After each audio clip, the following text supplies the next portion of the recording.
శివాయ శివాయ నమః. వేదాలు, పురాణాలు మరియు ఉపనిషత్తులలో శివుణ్ణి అనేక పేర్లతో పిలుస్తుంటాం. వాటిలో కొన్ని పేర్లను ఈ వీడియోలో తెలుసుకుందాం.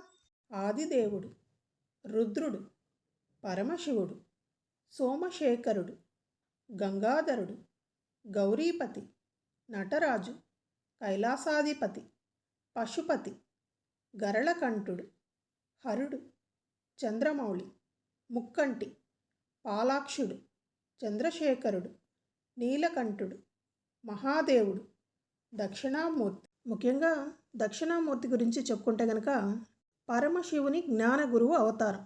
ఇతర గురువులు మాటలతో శిష్యులకు బోధిస్తారు, కానీ దక్షిణామూర్తి మౌనంగానే ఉండి శిష్యులకు కలిగే సందేహాలను నివారిస్తారు. శివునికి సంబంధించి ఇంకేమైనా పేర్లు మీకు తెలిస్తే గనక తప్పకుండా కామెంట్ చేయండి.